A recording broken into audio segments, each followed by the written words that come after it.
पीड़ित के पुस्तैनी खेत पर दबंगों का कब्जा।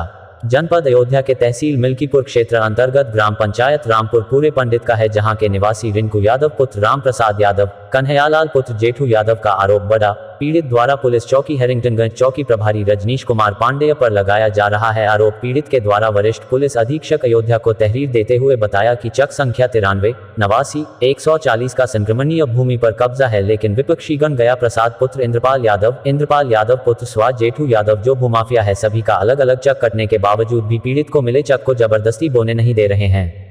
जब अपने खेत की जोताई बुआई करने जाता है तो जबरदस्ती स्थानीय पुलिस पीड़ित के ही बच्चों को पकड़कर पुलिस चौकी हैरिंगटनगंज बुलाकर बिठा लेते हैं और धन उगाही करने के बाद छोड़ती है। विपक्षीगण पीड़ित और उसके बच्चों को मां बहन की गालियां देते हैं, जान से मार डालने की धमकी देते हैं, जिनको स्थानिक पुलिस चौकी हैरिंगटनगंज प्रभारी का संयम मिल रहा है, जबकि वह खतौनी मेरे नाम पर है, वर्षों से जुताई बुवाई करता आ रहा हूं। बड़ी घटना के अंजाम के पीछे कहीं न कहीं किसी अधिकारी व कर्मचारी का हाथ होता है। अगर समय से और सही मामले को संज्ञान में लेकर मामले का निस्तारण कर दिया जाए तो बड़ी घटना से बचा जा सकता है। उदाहरण के तौर पर सुल्तानपुर में घनश्याम तिवारी हत्याकांड तथा देवरिया में जिला पंचायत सदस्य प्रेम यादव की ले लो। इसके बाद भी कुछ चंद अधिकारी व कर्मचारी आज भी अपने उच्चाधिकारियों को गुमराह करते हुए अपने क्षेत्र में लगातार क्राइम को सींचने का काम कर रहे हैं। हालांकि पीड़ित ने पत्रकारों से क्या कुछ कहा, देखिए इस रिपोर्ट में। क्या नाम है भी आपका? मेरा नाम है रिंकू सर। कौन सा ग्राम सभा है? रामपुर जवान में हमारा घर है। हमारी जमीन मलेथू बुजुर्ग में स्थित है, जिसका थाना इनायतनगर लगता है, चौकी हैरिंगटनगंज लगती है। मलेथू बुजुर्ग में हमारी 30 साल से जमीन है, उस पर हम कब्जा है हमारा, और 30 साल से हम बराबर उसको वो जोत रहे थे।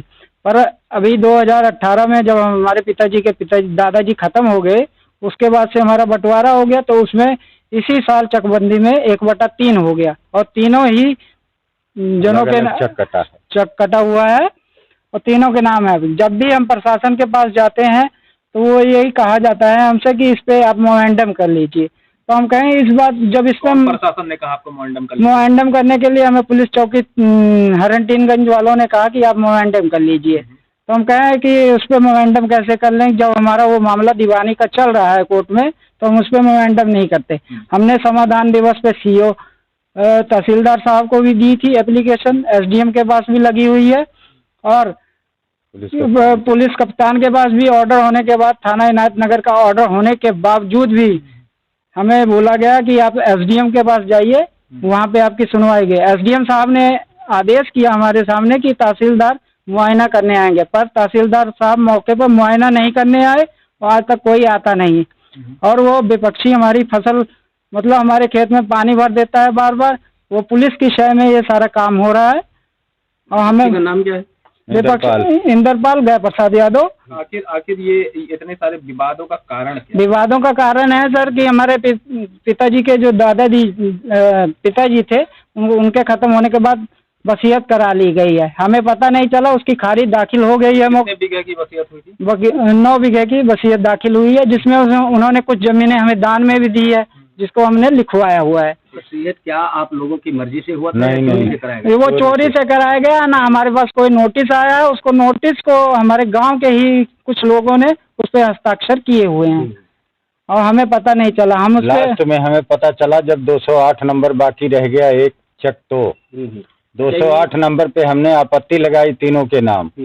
उसके बावजूद उस पे खारिज दाखिल उन्होंने फिर करवा लिया, उस पे कोई काम नहीं किया गया, हमें कोई नोटिस जारी नहीं हुआ, फिर भी खारिज दाखिल हो गई। और हमने 35B में मिल्कीपुर तहसीलदार के पास अपील भी की हुई है, और फैजाबाद दीवानी में इसका मामला चल रहा है मौके से। और जो मलेथू बुजुर्ग हैं उसमें कोई विवाद नहीं है, पर उसको बोया जोतने नहीं दिया जा रहा है। हमें आप प्रशासन से क्या मांग करते हैं? हमें प्रशासन से ये मांग है, जिसपे कोई मामला नहीं है उसको बोया जोता दिया जाए। अगर कोई अनहोनी घटना हो जाएगी तो उसके लिए प्रशासन ही जिम्मेदार होगा। हमने एसपी साहब के पास ऐसी प्रार्थना पत्र दिए हुए हैं मौके से, पर उस पर कोई सुनवाई नहीं हो रही है।